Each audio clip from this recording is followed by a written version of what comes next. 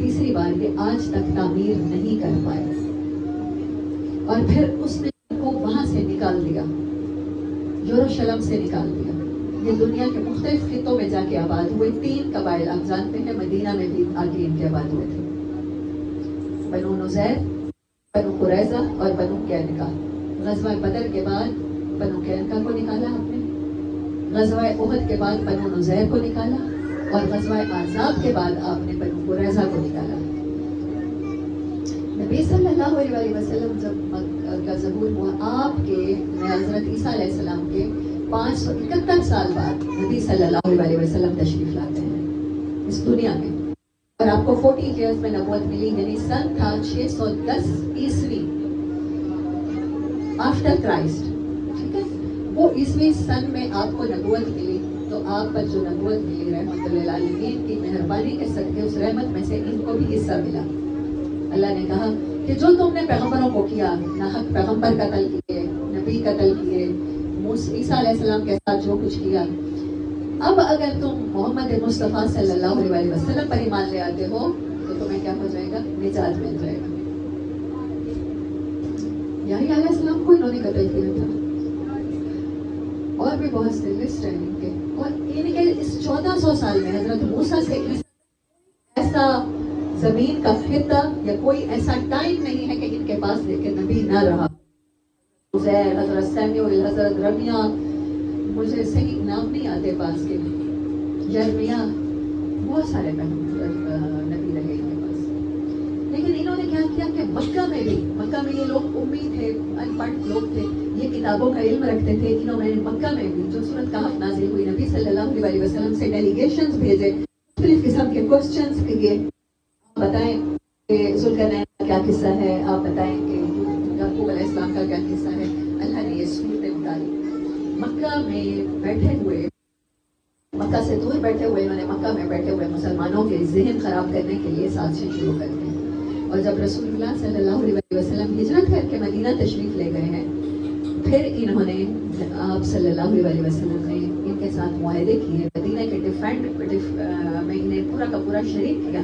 اس کے باوجود انہوں نے مستقل آپ کے خلاف سازشیں کی، جس کی وجہ سے آپ نے تینوں قبائل کو نکالا ہے. پھر یہ خیبر میں انہوں نے اپنی گڑیاں بنائی ہیں اور قلعے بنائے ہیں، آباد ہوئے ہیں.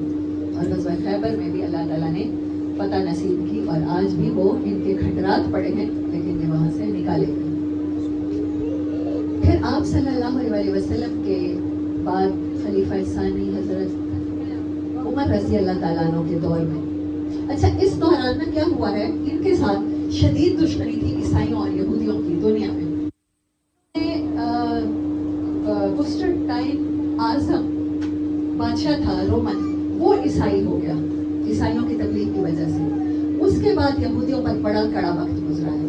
یہ کہتے ہیں ہماری تباہی کے 2000 سال ہیں، اس میں سے جو یہ پہلے 300 سال ہیں وہ حضرت عیسیٰ علیہ السلام کے بعد کے ہیں، اور باقی کے جو ہیں وہ نبی صلی اللہ علیہ وسلم کے بعد کے. تو اس عیسائیوں نے ان پر بہت زیادہ ظلم کروایا. انہیں یروشلم سے نکلوایا، انہیں ہر جگہ مروایا، انہیں کہیں زمین پہ کوئی ٹکڑا نہیں تھا کہ کہیں پناہ ملتی.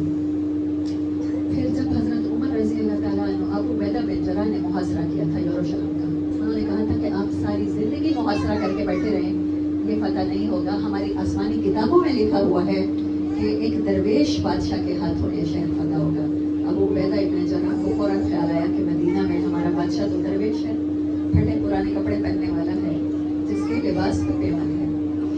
ان کو بلا بھیجا، حضرت عمر تشریف لائے، اور وہ آپ جانتے ہیں کہ غلام اور سوار اپنی سواری بدلا کرتے تھے آن دیئر ٹرنز. ان ٹرنز پہ سواری بدلتے بدلتے پہنچے تو حضرت عمر راستے میں کہیں گرے بھی ہیں. جب پیدل چل رہے تھے تو آپ کے کپڑے بھی کیچڑ میں بھر گئے تھے، شوز آپ نے ہاتھوں میں اٹھائے ہوئے تھے، لباس پہ پیمن تھے اور اس کے ساتھ کیچڑ بھی لگا ہوا تھا. حضرت عبیدہ بن جراح نے ریسیو کیا اور کہا کہ یہ لوگ بڑے مہذب ہیں، بڑے صاف ستھرے رہتے ہیں اور سویلائزڈ لوگ ہیں، تو ادھر آپ کپڑے بدل کے پھر چابیاں لینے جائیں.